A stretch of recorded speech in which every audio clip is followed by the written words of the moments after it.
भरतपुर की भूतिया गांव की कहानी आपको डरा सकती है, लेकिन यह एक पुरानी और प्रसिद्ध कहानी है जो लोगों के बीच फैली हुई है। चलिए, मैं आपको भरतपुर की भूतिया गांव की कहानी सुनाता हूं। बहुत समय पहले की बात है। भरतपुर एक छोटा गांव था जो उत्तर भारत में स्थित था। यह गांव खूबसूरत प्राकृतिक वातावरण और शांति के लिए जाना जाता था। गांव के लोग खुशी से रह रहे थे। फिर अचानक न जाने किसकी नजर लग गई और एक दिन गांव के पास एक अजीब घटना घटी।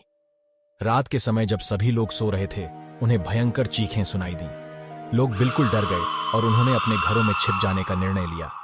अगली सुबह गांव के लोगों ने देखा कि कुछ अजीब घटना की वजह से गांव में बहुत सारे लोगों की मौत हो गई है। जब लोगों ने मृतकों की आंखों में देखा तो उनकी आंखों में विचित्र और भयानक रूपों का प्रतीक था। जितने भी लोग उन्हें देखने गए, उन्होंने भूतों को महसूस किया।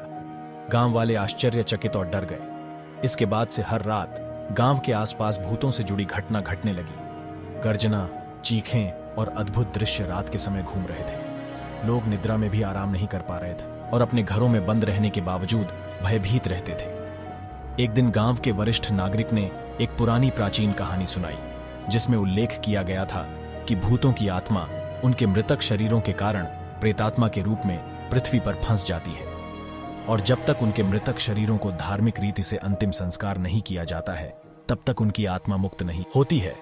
गांव वालों ने तत्पश्चात निर्णय लिया कि भूतों की मुक्ति के लिए वे एक महायज्ञ आयोजित करेंगे। उन्होंने पंडितों को बुलाया और महायज्ञ की योजना बनाई।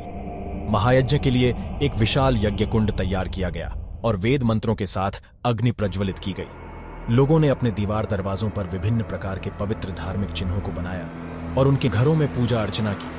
वे मान्यता के साथ यज्ञ को संपन्न किया और भूतों की मुक्ति की कामना की।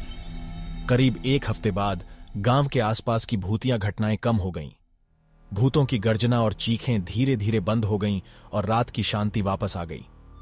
लोगों की आत्मा शांत हुई और वे फिर से सामान्य जीवन को बिताने लगे। इस घटना के बाद से भरतपुर के लोगों ने भूतिया गांव की कहानी को याद करते हुए धार्मिक रीति रिवाजों का ध्यान रखने और मृतकों के अंतिम संस्कार को महत्व देने का निर्णय लिया। यह कहानी भरतपुर के लोगों के बीच प्रसिद्ध हो गई और गांव को भूतिया गांव के रूप में जाना जाने लगा। लोग इस कहानी को एक सच्ची घटना मानते हैं और भूतों की मुक्ति के लिए धार्मिक रीति रिवाजों का पालन करते हैं। यह कहानी दिखाती है कि कभी कभी हमारे आसपास कुछ अज्ञात और अद्भुत चीजें होती हैं जिन्हें हम समझ नहीं पाते हैं। धार्मिक आदर्शों और परंपराओं का पालन करके हम भयंकर स्थितियों को भी परास्त कर सकते हैं और अपने जीवन को खुशहाल और शांतिपूर्ण बना सकते हैं।